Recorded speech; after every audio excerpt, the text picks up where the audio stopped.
Assalamualaikum, selamat datang di Cerita Ocha. Semoga kalian tetap sehat ya. Yuk kita mulai ceritanya.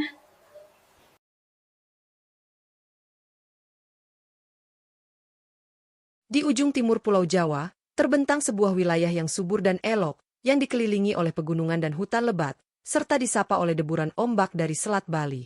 Tempat itu dahulu belum bernama Banyuwangi, namun sudah dikenal sebagai tanah yang makmur dan tenang. Penduduknya hidup dari bercocok tanam, berburu, dan berdagang. Mereka percaya pada kekuatan alam, pada roh nenek moyang, dan menjunjung tinggi nilai kehormatan serta kesetiaan. Di tengah kehidupan sederhana mereka, berdirilah sebuah kerajaan kecil yang dipimpin oleh seorang raja bijaksana dan dicintai rakyatnya. Kerajaan itu tidak besar, tapi memiliki sistem yang tertata dengan baik dan kehidupan rakyatnya damai tanpa banyak konflik. Salah satu kekuatan kerajaan itu terletak pada barisan prajuritnya yang gagah berani. Mereka tidak hanya pandai memainkan senjata, tetapi juga menjunjung tinggi etika dan keberanian. Di antara para prajurit itu, ada satu nama yang menonjol dan menjadi kebanggaan semua orang, yaitu Prabu Sidopekso. Ia bukan raja, namun gelar, Prabu, diberikan karena kebijaksanaannya dan wibawa yang terpancar dari kepribadiannya. Sidopekso dikenal sebagai pendekar yang kuat, cerdas, dan berjiwa pemimpin. Ia bukan hanya disegani oleh musuh, tetapi juga sangat dicintai oleh rakyat karena kerendahan hatinya. Walaupun mampu bertarung dengan 10 orang sekaligus, ia tidak pernah menyombongkan diri. Wajahnya tampan dan selalu tenang. Sorot matanya tajam seperti elang yang mengawasi langit, namun tutur katanya lembut dan menyejukkan. Ia tumbuh sebagai anak seorang abdi istana, namun berkat kegigihan dan dedikasi yang luar biasa, ia berhasil mengangkat derajat keluarganya dan menjadi tokoh penting di kerajaan. Ia menjadi teladan, bukan karena keturunan, tetapi karena perjuangan. Rakyat memandangnya sebagai simbol harapan, bahwa siapapun, asal mau berusaha dan menjaga kehormatan, bisa mencapai puncak. Namun, apa yang membuat Sidopekso benar-benar istimewa bukan hanya keberaniannya di medan perang atau kemahirannya dalam memimpin pasukan.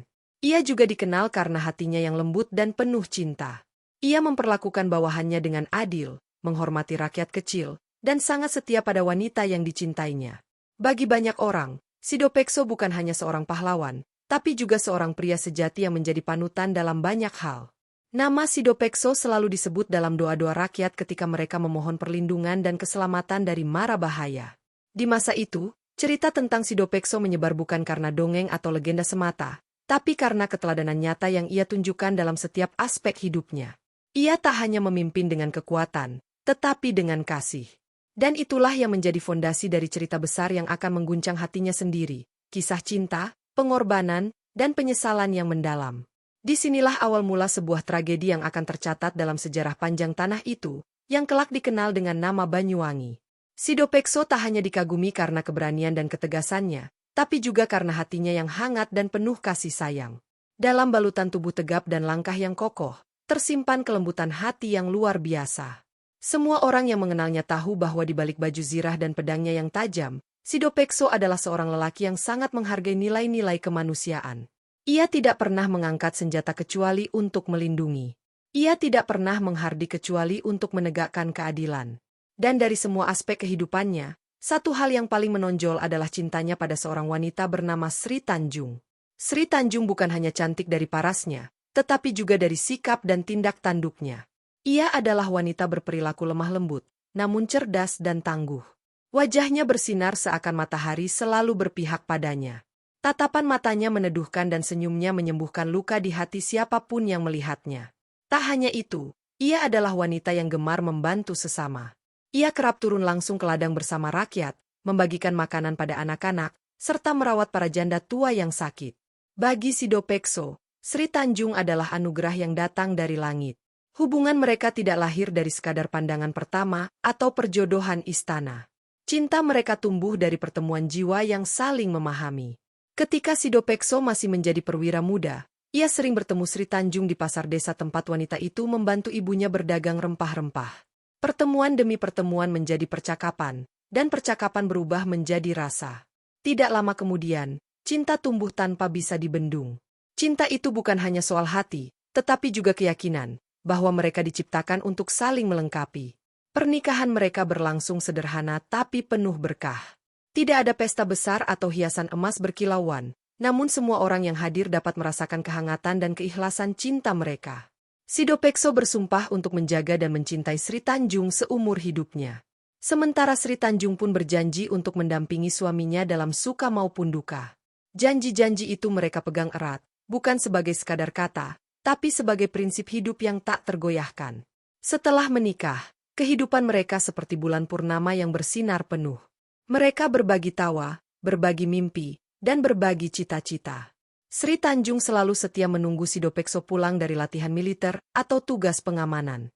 Setiap malam, mereka duduk bersama di beranda, berbincang tentang hari ini dan rencana untuk esok. Tidak ada yang lebih membahagiakan bagi Sidopekso selain melihat istrinya tersenyum saat menyambutnya pulang, dan tidak ada yang lebih menenangkan bagi Sri Tanjung selain pelukan hangat sang suami yang selalu membawa rasa aman. Cinta mereka menjadi buah bibir banyak orang. Pasangan lain menjadikan mereka sebagai panutan, dan para tetua desa menyebut mereka sebagai lambang keselarasan. Namun, seperti halnya musim yang terus berganti, takdir kadang membawa badai di tengah laut yang tenang. Dan badai itu, kelak, akan datang tanpa diduga, menghantam cinta yang mereka jaga sepenuh jiwa. Tapi sebelum itu terjadi, cinta mereka tetap menjadi cahaya terang dalam gelapnya zaman, dan menjadi akar dari kisah yang akan mengguncang seluruh kerajaan. Pernikahan Sidopekso dan Sri Tanjung tidak hanya menyatukan dua insan, tetapi juga menjadi peristiwa yang menyentuh hati seluruh rakyat di kerajaan. Semua orang menyambut kabar bahagia itu dengan sukacita, bahkan hingga ke desa-desa paling pelosok. Mereka adalah pasangan yang digambarkan sebagai pertemuan antara keberanian dan kelembutan, kekuatan dan kehangatan. Hari pernikahan mereka tidak dirayakan dengan kemewahan istana, namun dengan kebersamaan rakyat yang datang berduyun-duyun untuk menyaksikan momen sakral itu. Bahkan para petani meletakkan cangkul mereka lebih awal hari itu, hanya untuk melihat sejenak pengantin yang berjalan bergandengan tangan di tengah lapangan istana. Upacara berlangsung dalam suasana syahdu. Aroma kemenyan, bunga melati, dan dupa memenuhi udara. Doa-doa para tetua menggema, menyelubungi pasangan itu dalam harapan dan restu. Sri Tanjung mengenakan kebaya putih sederhana yang dijahit sendiri oleh ibunya, sementara Sidopekso mengenakan pakaian perang berhias kain batik di bahunya, simbol bahwa meskipun ia adalah pejuang, ia akan menjadi pelindung rumah tangga yang penuh cinta. Dalam balutan haru dan kebahagiaan, mereka mengucap janji bahwa dalam suka maupun duka, dalam kelapangan maupun kesempitan, mereka akan tetap satu. Para saksi berkata, mereka belum pernah melihat sorot mata yang sedalam itu antara dua insan. Tak butuh kata-kata panjang, cukup dari sorot mata mereka, semua orang tahu, cinta itu nyata. Cinta itu murni. Dan cinta itu abadi. Setelah hari pernikahan, kehidupan mereka terasa seperti dongeng. Namun, tidak seperti dongeng yang berakhir di pelaminan, kisah mereka justru baru dimulai. Sidopekso dan Sri Tanjung menjalani kehidupan rumah tangga mereka dengan sederhana. Mereka memilih tinggal di rumah kecil di pinggir desa, dekat sungai tempat anak-anak bermain dan para ibu mencuci pakaian. Setiap pagi, Sri Tanjung menyapu halaman, menyiapkan sarapan, dan menanti suaminya yang sibuk melatih prajurit di medan latihan. Ketika senja tiba, Sidopekso pulang membawa hasil panen rakyat atau cerita lucu dari barak. Semuanya ia bagikan kepada istrinya yang selalu menyambutnya dengan senyum hangat. Tidak sekalipun terdengar mereka berselisih. Jika ada perbedaan, mereka memilih untuk duduk berdua di bawah pohon sawo, membicarakannya dengan tenang. Mereka saling mendengarkan, saling menerima, dan saling tumbuh. Bahkan para tetangga sering berkata, rumah Sidopekso dan Sri Tanjung adalah rumah paling damai di desa. Rumah yang selalu terbuka untuk siapa saja, tempat di mana orang-orang bisa belajar tentang arti mencintai dengan tulus. Namun, sebagaimana bunga yang indah pasti memikat mata, cinta yang begitu murni pun mengundang iri. Diam-diam, di balik dinding-dinding istana, ada mata yang mengintai. Ada hati yang busuk, yang tidak tahan melihat kebahagiaan dua insan itu. Dan dari titik itulah, gelombang pertama dari badai takdir mulai bergulung pelan. Suatu hari, ketika musim penghujan mulai mereda dan langit kembali cerah, sebuah utusan dari kerajaan datang menemui Sidopekso di halaman rumahnya. Dengan raut wajah tegas, ia menyampaikan bahwa raja memanggilnya untuk melaksanakan tugas penting, memimpin pasukan ke wilayah perbatasan, karena telah terdengar kabar bahwa suku dari negeri seberang mulai menunjukkan gerak-gerik mengancam. Tanpa ragu, Sidopekso menerima tugas itu. Baginya, membela tanah kelahiran dan melindungi rakyat adalah kehormatan tertinggi. Namun jauh di lubuk hatinya, ada perasaan berat untuk meninggalkan Sri Tanjung. Malam sebelum keberangkatannya, Sidopekso duduk berdua dengan istrinya di tepi sungai kecil di belakang rumah. Suasana begitu tenang, Hanya terdengar suara jangkrik dan aliran air yang mengalir pelan. Di bawah langit berbintang, ia menggenggam tangan Sri Tanjung dan memandang wajah wanita yang dicintainya dengan penuh haru. "Aku harus pergi, cintaku," katanya lirih. "Ini tugas negara. Tapi ketahuilah, hatiku akan selalu tinggal bersamamu." Sri Tanjung tidak menangis.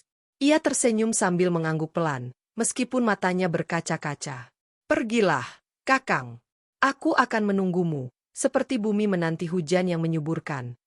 Pagi harinya, sebelum fajar menyingsing, Sidopekso berangkat.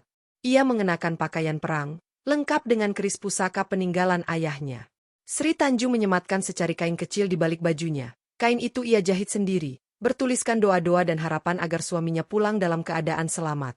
Ia menatap punggung Sidopekso yang perlahan menjauh, lalu mengatupkan tangannya, membisikkan doa dalam hati. Ia tidak tahu bahwa kepergian itu akan menjadi awal dari ujian terberat dalam hidup mereka. Hari-hari pun berganti. Minggu berganti bulan. Sri Tanjung menjalani hari-harinya dengan tabah. Ia tetap menata rumah, menyiapkan makanan, dan bersedekah kepada tetangga yang membutuhkan. Ia bahkan rajin menulis surat, meskipun tak pernah tahu apakah surat-surat itu sampai ke tangan suaminya. Ia percaya bahwa cinta mereka cukup kuat untuk menembus jarak dan waktu. Ia menolak semua ajakan lelaki lain yang mencoba mendekatinya.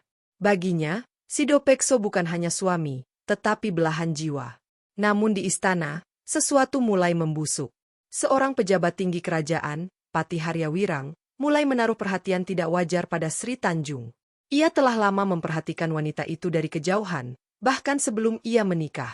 Kini, ketika suaminya jauh di medan perang, Harya melihat kesempatan untuk merebut hati Sri Tanjung. Ia datang berkunjung ke rumah dengan berbagai dalih, menawarkan bantuan dan perlindungan. Tapi semua itu ditolak halus oleh Sri Tanjung. Ia tetap teguh, menjaga kehormatannya seperti menjaga nyawanya sendiri. Namun penolakan itu bukan akhir. Itu adalah awal dari fitnah yang kelak merenggut segalanya. Pati Haryawirang adalah lelaki berwajah teduh namun berhati kelam. Ia pandai bicara, lihai menyusun kata, dan memiliki pengaruh besar di dalam istana. Tapi di balik itu semua, hatinya adalah lautan ambisi. Ia tidak bisa menerima kenyataan bahwa seorang wanita seperti Sri Tanjung memilih hidup sederhana bersama seorang prajurit, dibanding menerima kenyamanan dan kekuasaan yang bisa ia tawarkan. Setiap malam, hatinya bergolak oleh rasa iri dan nafsu yang tak tertahankan. Ia merasa terhina setiap kali Sri Tanjung menolak sapaan dan perhatian darinya. Penolakan demi penolakan itu akhirnya berubah menjadi dendam. Harya merasa bahwa satu-satunya cara untuk mendapatkan Sri Tanjung adalah dengan menjatuhkan nama baiknya. Maka ia mulai menyusun rencana jahat. Ia mendekati para pembantu istana, menyuap beberapa pengawal, dan menyebarkan kabar bahwa Sri Tanjung kerap kedatangan tamu laki-laki di malam hari. Fitnah itu disebarkan perlahan, seperti racun yang merayap dalam air bersih. Masyarakat desa yang awalnya menghormati Sri Tanjung mulai berbisik-bisik. Tatapan mereka yang dulu penuh hangat berubah jadi curiga. Sri Tanjung mendengar desas-desus itu, tapi ia memilih diam. Ia percaya bahwa kebenaran akan menemukan jalannya. Namun hatinya mulai perih. Ia tak pernah menyangka bahwa hidupnya akan dihantam badai fitnah hanya karena setia pada cintanya. Ia tetap berdoa setiap malam, meminta perlindungan kepada Yang Maha Kuasa dan berharap suaminya segera pulang agar semuanya menjadi jelas. Tapi ia tidak tahu bahwa racun fitnah itu telah menyusup hingga ke dalam istana, hingga ke telinga orang yang paling ia cintai. Ketika Sidopekso akhirnya kembali dari medan perang dengan luka di pundaknya, ia disambut bukan oleh pelukan hangat Sri Tanjung, melainkan oleh bisik-bisik kecurigaan. Seorang utusan rahasia membisikkan padanya tentang kabar perselingkuhan yang menyangkut nama istrinya. Sidopekso terpukul. Tubuhnya mungkin masih kuat, tapi hatinya lelah. Ia mencintai Sri Tanjung sepenuh jiwa, tapi kabar itu menusuknya seperti belati. Ia tidak segera menegur istrinya.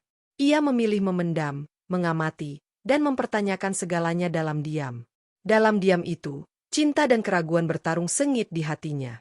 Ia ingin percaya bahwa wanita yang ia nikahi dengan cinta dan doa tidak mungkin mengkhianatinya. Tapi dunia di sekelilingnya tak henti-hentinya membisikkan bahwa cinta sejati pun bisa luntur oleh waktu dan kesepian. Dan dalam kebimbangan itulah, langkah kaki Sidopekso mulai menyimpang dari cahaya cinta menuju jurang kelam yang digali oleh fitnah. Jalan pulang yang seharusnya indah kini berubah menjadi awal dari kehancuran hati yang paling dalam.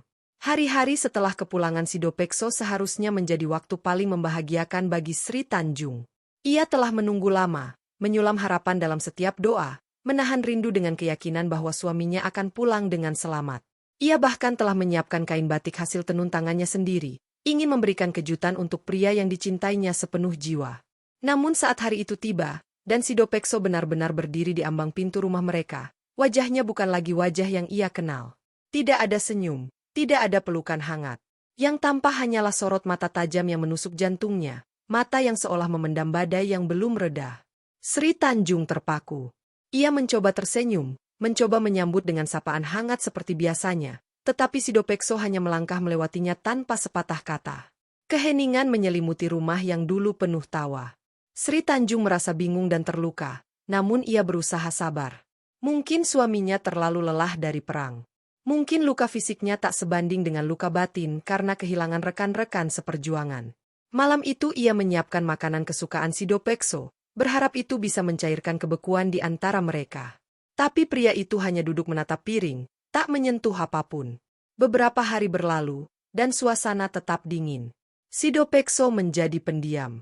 Ia lebih sering menghabiskan waktu di luar rumah, memandangi sungai, melamun. Ketika Sri Tanjung bertanya, ia hanya menjawab dengan lirih atau mengalihkan pembicaraan. Hati wanita itu semakin remuk. Ia tahu ada yang tidak beres, namun ia tak tahu apa.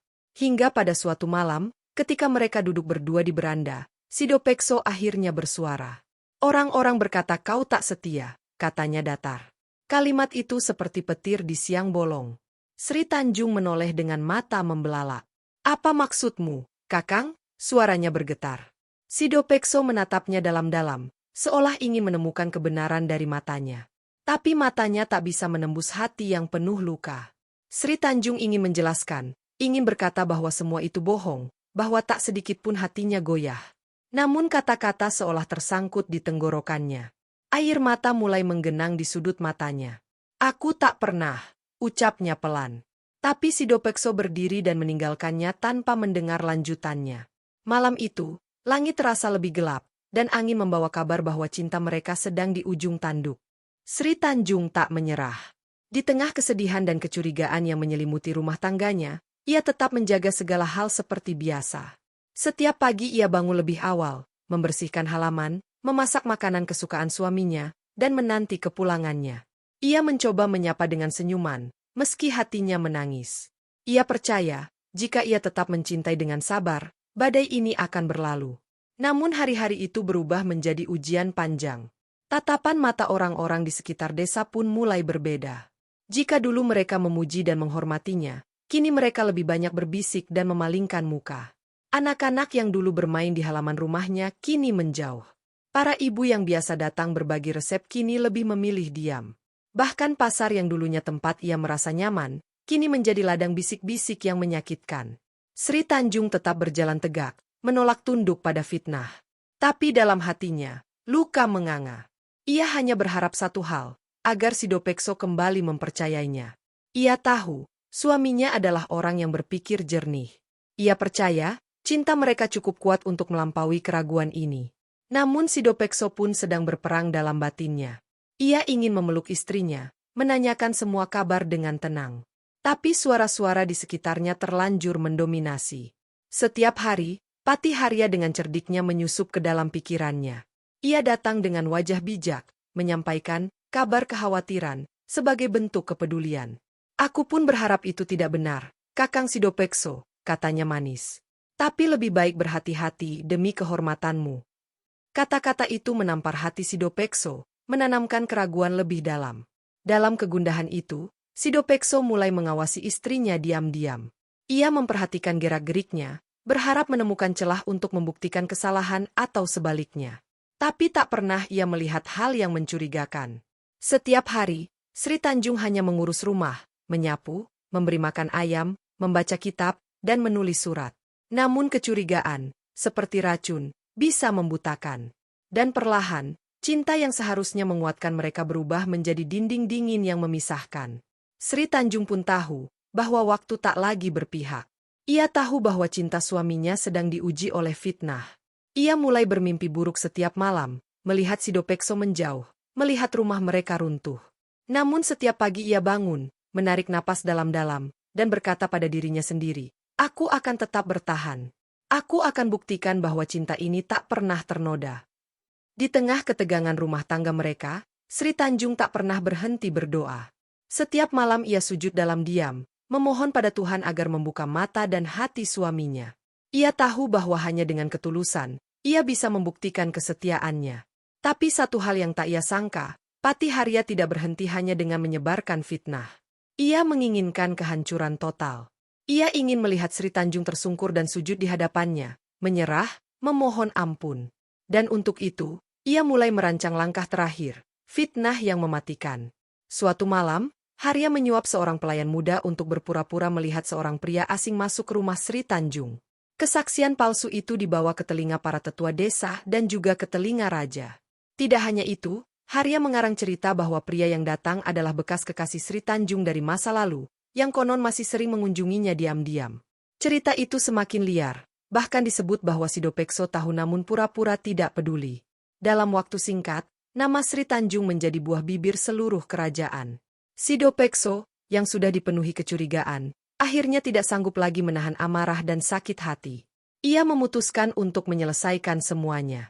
Dalam diam, ia mengambil keris pusakanya dan memanggil Sri Tanjung untuk ikut bersamanya ke hutan.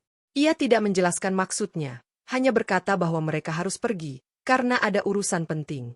Sri Tanjung yang tulus dan tak curiga, menurut. Ia mengikuti suaminya tanpa tanya, dengan hati yang penuh harap bahwa ini mungkin akan memperbaiki hubungan mereka. Mereka berjalan jauh, menyusuri hutan yang rimbun. Suasana menjadi sunyi dan mencekam. Langit mendung, dan suara angin seperti bisikan pertanda buruk. Di tengah sebuah aliran sungai yang jernih, Sidopekso berhenti. Ia berdiri membelakangi istrinya, menggenggam keris dengan erat. Sri Tanjung memandangnya dengan tatapan cemas. "Kakang, ada apa?" tanyanya lembut. Tapi Sidopekso tidak menjawab. Ia memejamkan mata, menahan amarah, menahan air mata. Lalu, dengan suara dingin, ia berkata, "Jika kau benar mencintaiku, dan tidak bersalah, maka darahmu akan harum. Tapi jika kau mengkhianatiku, maka air sungai ini akan bau busuk." Sri Tanjung terdiam. Jantungnya berdegup kencang. Tapi ia tidak lari. Ia tidak memohon. Ia hanya menatap suaminya dengan mata yang berkaca-kaca. "Jika itu yang harus membuktikan cintaku, aku rela," katanya pelan. Dan dalam detik-detik yang sunyi itu, cinta sejati menghadapi ujian terbesarnya. Sidopekso menatap Sri Tanjung, dan untuk pertama kalinya, ia merasakan tangannya gemetar. Di antara amarah, keraguan, dan cinta yang masih bertahan dalam lubuk hatinya, ada getaran yang membuatnya hampir goyah. Wanita yang berdiri di depannya bukan hanya istrinya, dia adalah belahan jiwa, cahaya hidupnya, sumber ketenangan dalam setiap badai yang pernah ia hadapi. Tapi racun fitnah yang perlahan-lahan ia telan selama berminggu-minggu telah membuat pikirannya keruh. Ia ingin percaya, namun kata-kata orang-orang di sekitarnya terus bergema, seperti gaung setan yang memekakkan telinga. Sri Tanjung tetap berdiri dengan tenang, meski tubuhnya mulai lemas. Di hadapannya, pria yang ia cintai kini memegang keris yang berkilat, tajam dan mengancam. Tapi tak ada ketakutan di matanya, hanya kesedihan mendalam karena cinta mereka yang dulu begitu indah kini di ujung maut. Ia melangkah satu tapak mendekat. Suaranya lirih, hampir tak terdengar, tapi syarat dengan keteguhan. "Jika aku mati hari ini, biarlah mati sebagai wanita yang setia. Jika darahku mengalir dan wangi, maka itu bukti bahwa cintaku padamu tak pernah luntur." Sidopekso menahan napas. Kata-kata itu menghantam jiwanya, tapi ia terlalu jauh tenggelam dalam keputusasaan. Tangan yang memegang keris itu pun akhirnya bergerak. Dalam sekejap, ujung keris menembus tubuh Sri Tanjung. Tidak ada jeritan. Hanya desahan pelan, dan tubuh itu perlahan-lahan jatuh ke tanah, darah mengalir ke sungai. Dalam beberapa detik, sungai yang jernih itu berubah. Namun bukan menjadi keruh atau busuk seperti yang ia bayangkan, melainkan justru memancarkan aroma harum yang lembut, seperti wangi bunga sedap malam yang menenangkan. Aroma itu menyeruak ke seluruh penjuru hutan. Angin seolah membawanya ke langit. Burung-burung berhenti berkicau, dan dedaunan ikut hening, seolah memberi penghormatan terakhir pada jiwa suci yang baru saja melayang. Sidopekso membeku. Ia memandang air sungai itu dengan mata terbuka lebar. Aroma wangi yang menguar bukan bau kematian, melainkan bukti bahwa ia baru saja membunuh wanita yang paling mencintainya, yang paling setia. Ia menjatuhkan kerisnya. Tangannya gemetar hebat. Ia merangkak menuju tubuh Sri Tanjung yang tergeletak tak bernyawa, memeluknya sambil menangis pilu. Tangis yang tak bisa disembunyikan lagi. "Ampuni aku, Tanjung, ampuni aku," isaknya. Tapi wanita itu sudah pergi. Wajahnya damai, seolah tak pernah menyimpan dendam. Air sungai terus mengalir, mengiringi arwahnya menuju keabadian. Dan di tepi sungai yang kini harum itu, hati seorang pria hancur berkeping-keping oleh penyesalan yang tak akan pernah bisa ditebus. Tangisan Sidopekso menggema di tengah kesunyian hutan, menyatu dengan desir angin dan gemericik air yang kini menjadi saksi dari tragedi cinta terbesar di kerajaan itu.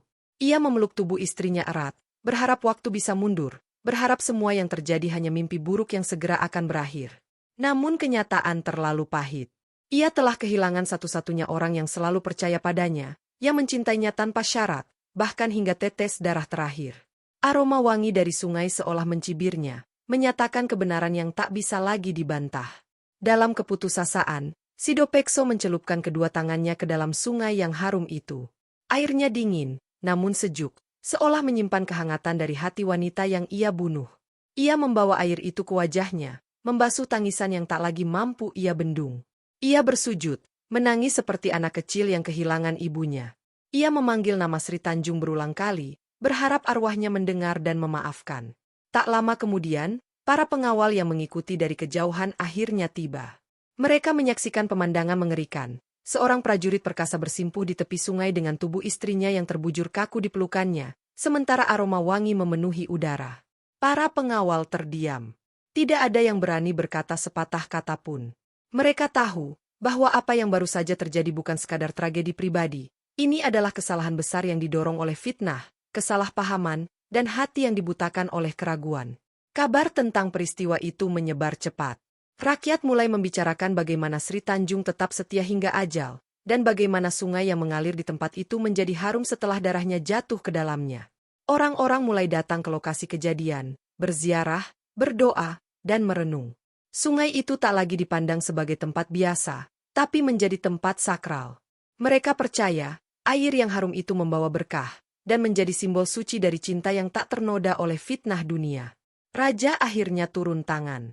Setelah menyelidiki lebih dalam, ia menemukan bukti kuat atas kebohongan Patih Haryawirang.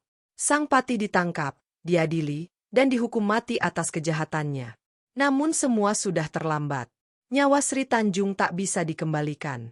Penyesalan Sidopekso pun tak bisa menghapus luka yang sudah terukir. Ia meminta maaf kepada rakyat, kepada raja, dan kepada keluarganya. Namun ia tahu, pengampunan terbesar yang ia butuhkan adalah dari wanita yang telah pergi. Sejak hari itu, sungai itu diberi nama Banyuwangi.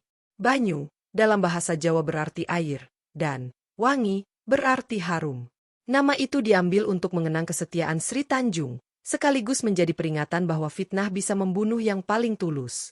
Nama Banyuwangi pun diwariskan dari generasi ke generasi, bukan sebagai cerita yang manis, tapi sebagai peringatan akan betapa berharganya cinta dan kepercayaan. Sejak kematian Sri Tanjung, hidup Sidopekso tak lagi sama. Ia menjadi bayang-bayang dari dirinya yang dulu.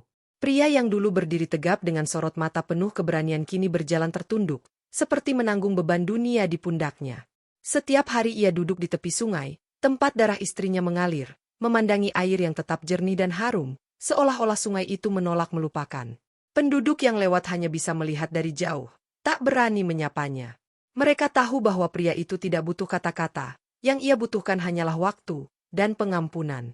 Sidopekso tidak kembali ke istana. Ia menyerahkan seluruh jabatannya, melepaskan segala pangkat dan kehormatan, lalu memilih hidup sederhana di sebuah pondok dekat hutan. Di sanalah ia bermeditasi, merenungi setiap detik dari keputusannya yang fatal. Ia tak lagi mengenakan pakaian kebesaran. Kini ia berpakaian seperti rakyat biasa, menanam umbi-umbian dan berbicara hanya saat diperlukan. Ia bahkan menolak dipanggil Prabu. Baginya, gelar itu tak layak ia sandang setelah menghilangkan nyawa orang yang paling mencintainya. Setiap malam, sebelum tidur, ia menyalakan dupa dan meletakkan bunga kamboja putih di tepi sungai. Ia berdoa agar arwah Sri Tanjung damai di alam sana. Ia tidak lagi tidur nyenyak. Mimpi-mimpi buruk sering datang menghantuinya. Dalam mimpi, Ia melihat Sri Tanjung berdiri di tepi sungai, tersenyum tanpa berkata-kata, lalu perlahan-lahan lenyap ke balik kabut. Ia selalu terbangun dengan tubuh basah oleh keringat, hatinya semakin hancur oleh rasa bersalah yang tak kunjung reda. Waktu terus berjalan, tapi luka di hati Sidopekso tetap menganga. Ia tahu bahwa hidupnya tak akan pernah bisa kembali seperti semula. Ia menjadi pria yang sunyi, menyimpan semua rasa dalam diam. Tak ada lagi semangat, tak ada lagi cita-cita. Satu-satunya alasan ia masih hidup adalah untuk menjaga tempat itu, agar tidak terlupakan. Ia menolak setiap ajakan untuk menikah lagi. Banyak wanita mencoba mendekatinya dengan maksud menghibur, tapi semua ia tolak dengan halus. Hatiku telah dikuburkan bersama Sri Tanjung, jawabnya suatu kali, dengan mata yang sembab. Dalam sunyi dan kesendirian itu, Sidopekso menulis puisi-puisi pendek di lembaran lontar. Ia menulis tentang cinta, pengorbanan, dan penyesalan. Sebagian dari tulisan itu kelak ditemukan oleh rakyat, dibacakan turun-temurun, dan dijadikan pelajaran berharga. Dalam salah satu puisi terakhirnya, ia menulis, seorang pria yang mencintai tapi tak mempercayai, tak pantas memiliki cinta itu.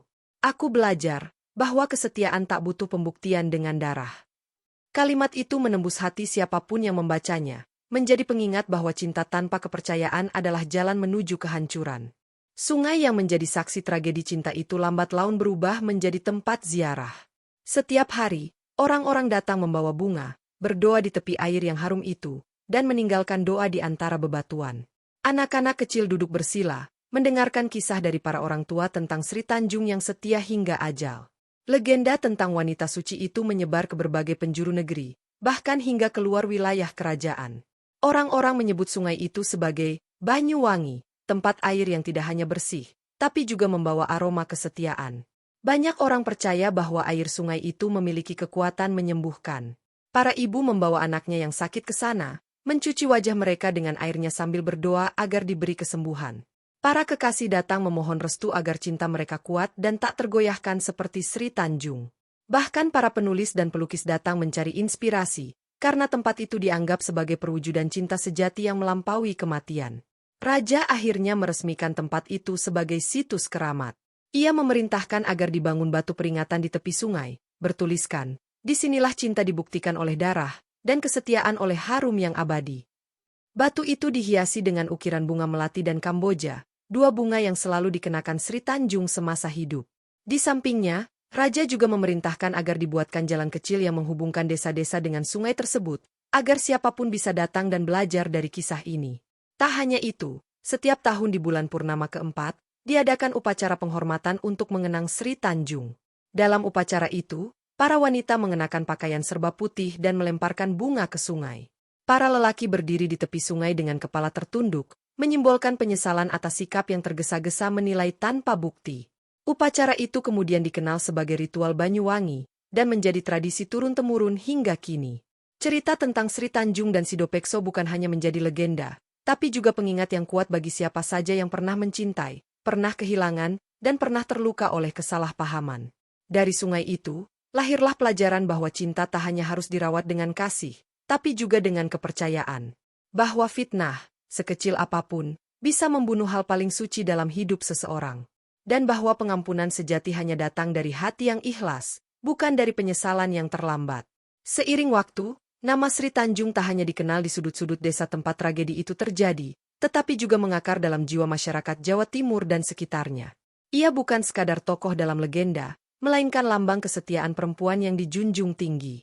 Namanya diabadikan dalam syair-syair rakyat, dalam tembang-tembang dolanan yang dinyanyikan ibu-ibu kepada anak-anak mereka saat menjelang tidur. Sri Tanjung, wanita suci, mati karena cinta yang diuji, begitu bunyinya. Bahkan dalam Jagong, pertemuan desa, kisahnya sering digunakan sebagai pengingat agar para suami menjaga kepercayaan dan para istri tetap tabah dalam godaan dunia. Di tengah derasnya waktu yang berlalu, banyak yang mulai menjadikan kisah ini sebagai bagian dari pendidikan moral. Para guru di sekolah rakyat bercerita dengan penuh ekspresi, membuat murid-murid menahan napas saat mendengar bagaimana Sidopekso, prajurit yang perkasa itu, akhirnya menangis di atas tubuh wanita yang dibunuhnya sendiri. Mereka belajar bahwa keberanian tidak hanya soal mengangkat senjata, tetapi juga keberanian untuk percaya, untuk bertanya sebelum menuduh, dan untuk mencintai tanpa syarat. Sri Tanjung menjadi pelajaran hidup, lebih dalam dari sekadar dongeng pengantar tidur.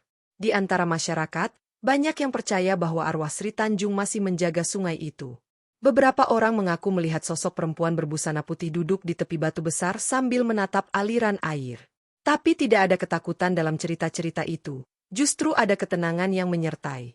Sosok itu tidak pernah berbicara, hanya diam dengan wajah damai, lalu menghilang seperti kabut pagi. Orang-orang yang melihatnya selalu pulang dengan perasaan tentram, seolah telah diberkati oleh cinta yang suci. Sebagian dukun desa bahkan percaya bahwa bunga-bunga yang tumbuh di sekitar sungai itu memiliki energi spiritual. Bunga melati yang mekar di musim tertentu disebut sebagai melati Sri Tanjung, dan digunakan dalam upacara pernikahan sebagai lambang keikhlasan dan kesetiaan. Bahkan air dari sungai itu dibawa dalam botol-botol kecil oleh pasangan yang hendak menikah. Dipercayai akan membawa keberkahan dan menghindarkan rumah tangga mereka dari fitnah dan perpecahan. Legenda itu juga mulai memengaruhi seni pertunjukan. Kisah Sri Tanjung dan Sidopekso diadaptasi ke dalam tari-tarian tradisional, seperti tari gandrung yang menggambarkan rindu seorang wanita kepada kekasihnya. Beberapa dalam memasukkan kisah ini ke dalam lakon wayang, dengan tokoh Sidopekso dan Sri Tanjung diberi watak khas. Sidopekso sebagai satria yang terjebak ego dan Sri Tanjung sebagai dewi bumi yang penuh cinta dan pengorbanan. Dari seni hingga adat, nama mereka menembus ruang dan waktu, membentuk identitas masyarakat yang menjunjung nilai luhur, bahwa cinta, bila dicampur fitnah, bisa jadi pedang yang membelah jiwa. Tak lama setelah peristiwa itu, banyak penulis, penyair, dan pertapa dari berbagai penjuru negeri datang ke daerah tersebut untuk menyaksikan langsung tempat yang diyakini sebagai lokasi pengorbanan Sri Tanjung. Mereka mencatat, menggambar, bahkan membuat peta kecil tentang lokasi hutan, aliran sungai, dan pondok pertapaan Sidopekso yang kala itu masih berdiri di antara rimbun pepohonan. Beberapa dari mereka tinggal berhari-hari, mengunjungi tempat itu setiap pagi dan sore, berharap bisa menangkap esensi dari cinta sejati yang telah berubah menjadi legenda. Salah satu penulis menuliskan dalam catatannya, di tempat ini, cinta dibuktikan bukan dengan pelukan atau janji manis, tapi dengan darah dan kesunyian. Kalimat itu kemudian disalin, diperbanyak, dan dibacakan di banyak tempat. Orang-orang datang tidak hanya untuk berziarah, tapi juga untuk memahami lebih dalam makna dari kepercayaan, dari kesabaran, dan dari akibat yang ditimbulkan oleh kebohongan. Hutan itu, yang dulunya hanya tempat berburu dan mencari kayu bakar, kini berubah menjadi tempat perenungan spiritual. Bahkan para pendeta dan pemuka agama mulai menggunakan kisah Sri Tanjung dalam ceramah mereka. Di atas mimbar-mimbar bambu, mereka berkata, jika seorang wanita sebaik Sri Tanjung bisa difitnah dan dibunuh, maka kita semua harus berhati-hati menjaga lidah kita, menjaga prasangka kita. Pesan itu menggema hingga ke pelosok desa. Orang-orang menjadi lebih bijak dalam menilai, lebih hati-hati dalam menyebarkan kabar, dan lebih menghargai ketulusan cinta pasangannya. Legenda ini secara perlahan membentuk karakter masyarakat, bahwa kejujuran dan kesetiaan adalah pondasi dari kehidupan bersama. Sementara itu, Sidopekso tetap tinggal di pondoknya. Ia tidak pernah sekalipun keluar dari kawasan hutan itu. Para pengunjung yang mencoba menemuinya pun hanya bisa melihat siluet tubuhnya dari jauh, duduk membelakangi dunia. Ia menjadi penjaga sunyi, menjaga bukan hanya kenangan tentang Sri Tanjung, tetapi juga menjaga dirinya sendiri dari dunia yang pernah ia kecewakan. Di malam-malam tertentu, penduduk yang bermalam di dekat sungai mendengar suara seruling yang lirih, seolah memainkan lagu duka yang tak pernah selesai. Di tengah semua itu, nama Banyuwangi mulai dikenal sebagai tempat yang bukan hanya indah secara alam, tetapi juga dalam nilai dan makna. Setiap batu, setiap pohon, seolah menyimpan kenangan akan cinta yang pernah ada, akan air mata yang pernah tumpah, dan akan darah yang berubah menjadi wangi. Tidak ada tempat lain yang seperti itu, tempat di mana cinta dikhianati, tetapi tetap dikenang dengan harum. Dan dari sanalah, nama Banyuwangi mulai tercatat dalam sejarah panjang tanah Jawa, bukan karena kekuatan senjata atau kejayaan raja, tetapi karena kekuatan hati seorang wanita bernama Sri Tanjung. Bertahun-tahun setelah tragedi itu, penduduk mulai memperluas permukiman di sekitar wilayah sungai. Tempat yang dulu sunyi kini perlahan berubah menjadi kampung kecil, lalu berkembang menjadi kota yang ramai. Namun di tengah geliat pembangunan, masyarakat tetap menjaga situs asal legenda itu dengan penuh hormat. Mereka membangun gapura kecil dari batu andesit sebagai pintu masuk ke area suci. Di dalamnya, sebuah altar sederhana berdiri dengan patung wanita berbusana putih yang sedang memegang setangkai bunga melati, melambangkan Sri Tanjung dalam keabadian. Setiap pendatang yang baru pertama kali menginjakkan kaki di kota itu selalu diberi cerita oleh warga setempat. Mereka berkata, kami menyambutmu di tanah yang harum karena cinta. Tanah ini pernah dibasahi darah, tapi bukan darah perang, melainkan darah dari kesetiaan. Dan siapapun yang mendengarnya, tak akan bisa melupakan cerita itu. Bahkan wisatawan yang datang pun tidak hanya membawa oleh-oleh, tapi juga membawa pulang kisah tentang betapa indah dan tragisnya cinta sejati. Anak-anak di sekolah dasar diminta menggambar Sri Tanjung di pelajaran seni rupa. Mereka menggambarnya sebagai wanita cantik berambut panjang, duduk di tepi sungai sambil tersenyum. Di bawah gambar itu mereka menulis kutipan yang diajarkan guru, air yang harum lahir dari hati yang jujur. Tidak sedikit dari mereka yang menangis ketika guru selesai membacakan kisah lengkap Sri Tanjung di kelas. Anak-anak itu belajar sejak dini bahwa cinta tidak cukup hanya dengan memberi, tapi juga harus dibarengi dengan percaya. Pemerintah setempat kemudian menetapkan tanggal terbunuhnya Sri Tanjung sebagai Hari Cinta Sejati Banyuwangi. Pada hari itu, warga mengenakan pakaian tradisional dan menabur bunga di sungai. Di malam hari, mereka menyalakan lentera dan melepaskannya ke langit, sebagai simbol harapan bahwa cinta sejati akan selalu menemukan jalannya meski dihimpit oleh kebohongan dan keraguan. Lentera-lentera itu terbang tinggi, dan setiap kali ada yang padam sebelum mencapai langit, orang-orang akan berkata, itu karena hatinya masih diliputi prasangka. Dari semua itu, satu hal tetap dikenang dan diwariskan, bahwa tanah ini tidak diberi nama karena perang, karena raja, atau karena kemenangan. Tapi karena seorang wanita yang memilih untuk mati demi membuktikan cintanya. Sri Tanjung tidak membangun istana, tidak menguasai pasukan, tidak meninggalkan harta, namun ia meninggalkan warisan yang lebih kuat dari semua itu, keharuman jiwa yang abadi. Dan dari keharuman itulah, nama Banyuwangi lahir, tanah air yang menjadi simbol bahwa cinta sejati tidak hanya hidup dalam hati, tapi bisa mengubah dunia. Sido Pekso, yang kini dikenal sebagai seorang pertapa di hutan dekat sungai, hidup dalam kesunyian yang ia pilih sendiri. Ia tidak pernah kembali ke istana, tidak pernah menengok kampung halamannya. Hidupnya kini hanya terdiri dari dua hal, mengurus kebun kecilnya dan merenung di tepi sungai setiap senja. Orang-orang yang datang ke tempat itu selalu menyaksikan hal yang sama, seorang lelaki tua berambut panjang, duduk mematung menghadap air, seolah sedang berbicara dengan masa lalu. Ia tak lagi membutuhkan suara dunia. Ia hanya berbicara dengan Tuhan, dengan angin, dan dengan bayangan Sri Tanjung yang terus hidup dalam benaknya. Setiap hari ulang tahun kematian Sri Tanjung, Sido Pekso akan berdiri di tepi sungai dengan mengenakan pakaian putih sederhana, membawa bunga melati dan air bersih dalam kendi tanah liat. Ia tidak pernah mengajak siapapun, tapi tanpa diminta, masyarakat mulai mengikuti tradisi ini. Warga akan datang dalam diam, mengikuti langkah Sido Pekso dari kejauhan, membawa bunga dan doa masing-masing. Mereka tidak mengucapkan salam atau berbicara dengannya.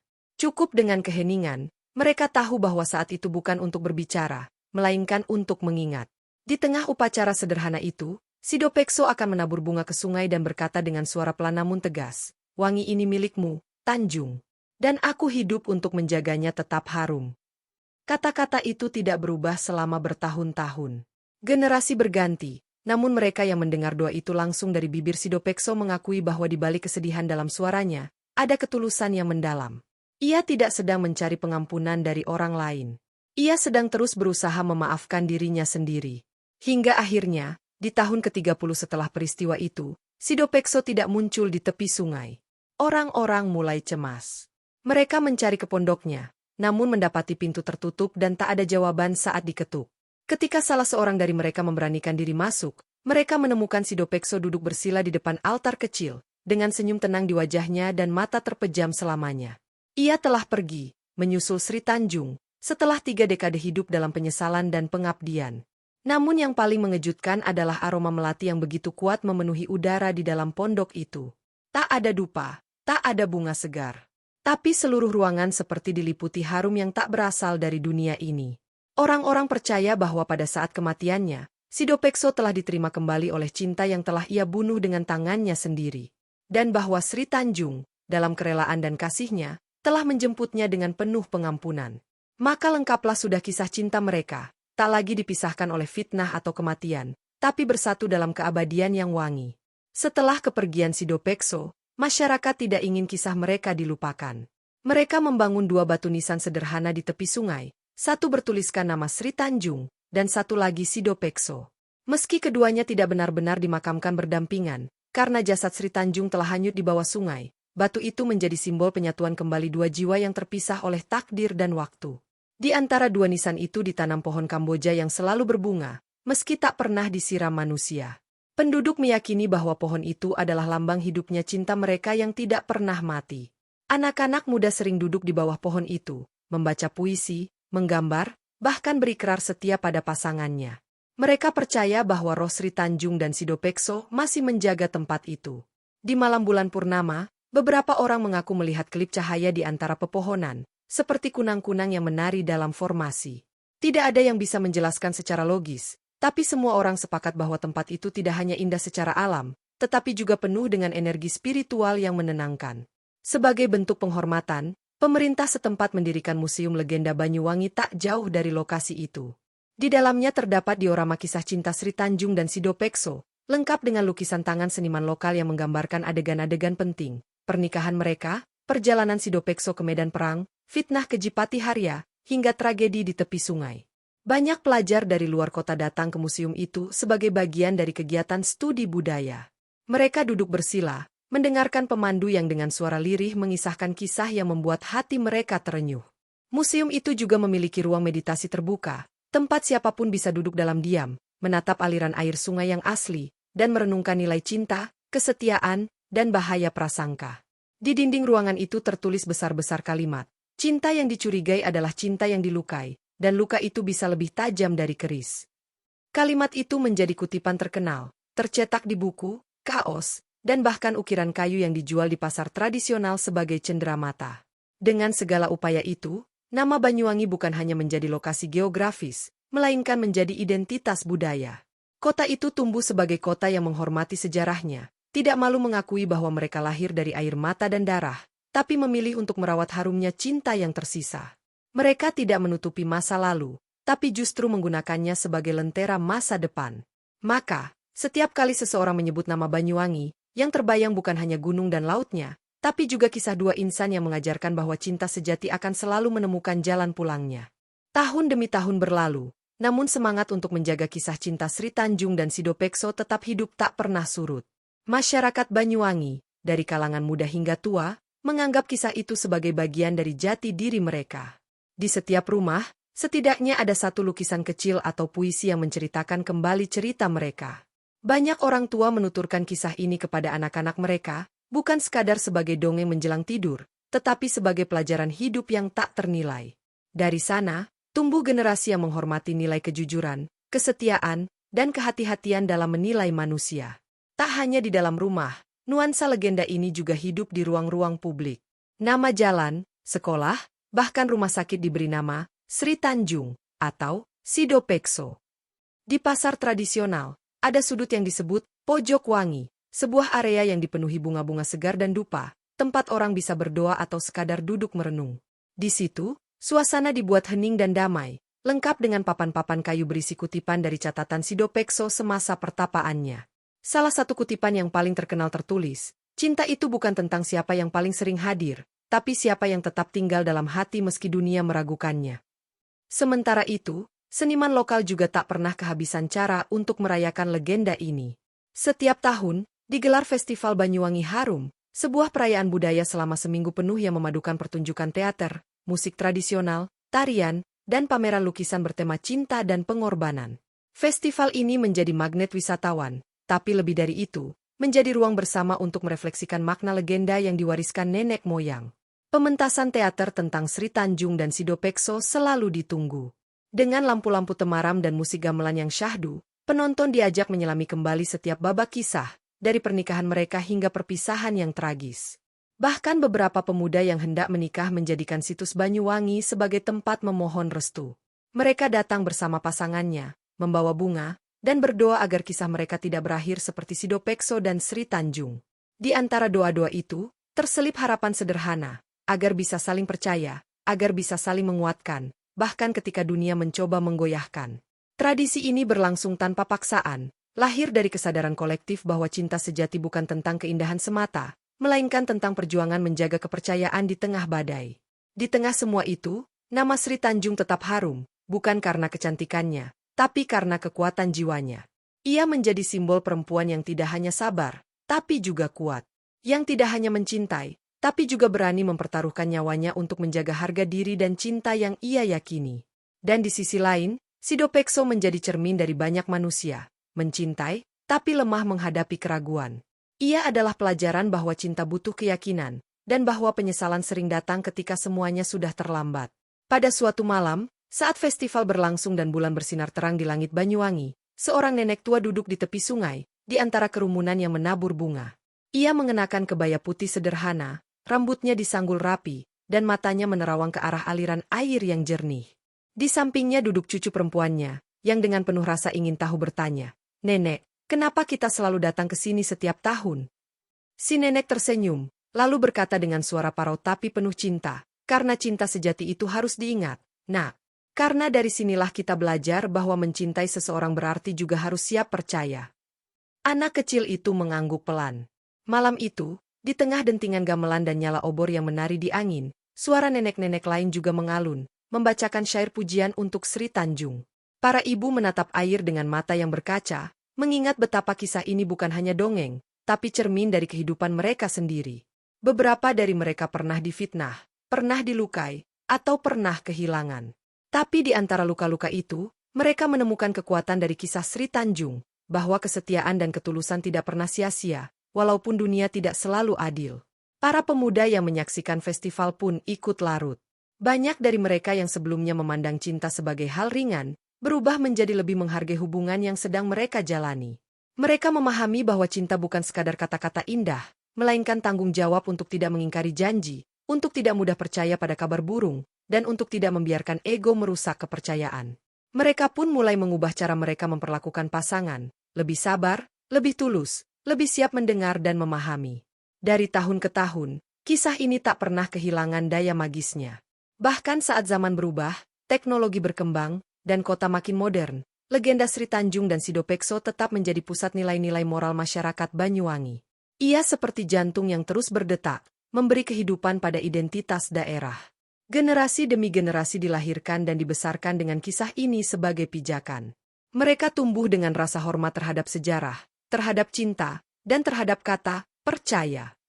Dan seperti sungai yang terus mengalir dari hulu ke hilir tanpa henti, kisah cinta mereka pun mengalir dari mulut ke mulut, dari hati ke hati. Ia tidak berhenti di satu masa, tapi hidup sepanjang waktu. Di setiap air yang mengalir di tanah Banyuwangi, di setiap bunga melati yang mekar di pagi hari, di setiap lagu rakyat yang dinyanyikan oleh anak-anak desa, di sanalah Sri Tanjung dan Sidopekso tetap hidup. Bukan sebagai hantu, bukan sebagai bayang-bayang masa lalu, tapi sebagai semangat yang membentuk jiwa seluruh tanah timur Pulau Jawa. Kini, Banyuwangi telah menjadi kota yang maju. Jalanan ramai, bangunan megah berdiri di mana-mana, dan wisatawan dari berbagai penjuru dunia datang setiap tahun. Namun, di balik modernitas dan kemajuan itu, ada kekuatan budaya yang tetap dijaga dengan penuh kasih, dan salah satu pilar utamanya adalah kisah Sri Tanjung dan Sidopekso. Bahkan pejabat-pejabat daerah selalu mengutip nama mereka dalam pidato, bukan hanya untuk memelihara warisan leluhur, tetapi sebagai bentuk ajakan kepada rakyat agar tidak melupakan pentingnya nilai moral dalam hidup sehari-hari. Di balai kota, tergantung lukisan besar karya pelukis terkenal daerah. Lukisan itu menggambarkan Sri Tanjung berdiri di atas sungai dengan gaun putih panjang yang melambai lembut, sementara dari air di sekelilingnya muncul bunga-bunga yang memekarkan keharuman. Di kejauhan, tampak sosok Sidopekso bersimpuh dengan wajah penuh duka. Lukisan itu tak hanya menjadi hiasan, tetapi menjadi pusat perhatian setiap tamu yang datang. Mereka akan berhenti sejenak, membaca kutipan di bawahnya. Banyuwangi lahir dari air mata cinta, dan dibasuh oleh keharuman kesetiaan. Cerita ini juga masuk dalam kurikulum lokal. Anak-anak sekolah dasar hingga menengah diwajibkan mempelajari kisah ini, bukan hanya dari segi sastra, tetapi juga dari sudut pandang etika. Guru-guru akan meminta murid membuat refleksi, apa yang bisa kamu pelajari dari kisah Sri Tanjung? Jawaban mereka bervariasi, ada yang berkata tentang pentingnya setia, ada yang belajar tentang tidak mudah percaya pada gosip, dan ada pula yang mulai memahami arti pengorbanan dalam hubungan. Melalui kisah ini, Banyuwangi membentuk generasi yang peka secara emosional dan kuat secara moral. Tak hanya di sekolah, di rumah-rumah ibadah pun kisah ini diangkat dalam khotbah. Seorang pemuka agama berkata, kita bisa mengambil pelajaran dari Al-Quran, dari kitab suci, dan dari kisah-kisah leluhur. Dan dalam kisah Sri Tanjung, kita melihat makna sabar yang sesungguhnya. Ia kemudian mengutip sebuah ayat. Dan janganlah kamu mengikuti apa yang kamu tidak mempunyai pengetahuan tentangnya. Sesungguhnya pendengaran, penglihatan dan hati, semuanya itu akan diminta pertanggungjawabannya. Quran Surat Al-Isra 36.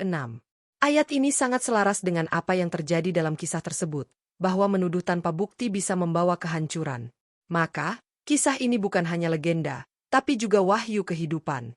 Banyuwangi, dengan segala keharuman namanya, bukan sekadar kota. Ia adalah perwujudan cinta yang pernah terlukai, tapi terus bersemi dalam ingatan orang-orang yang percaya bahwa cinta sejati, sekuat apapun diguncang, akan selalu menemukan jalan untuk dikenang dengan harum. Sehat ya? Yuk kita mulai ceritanya.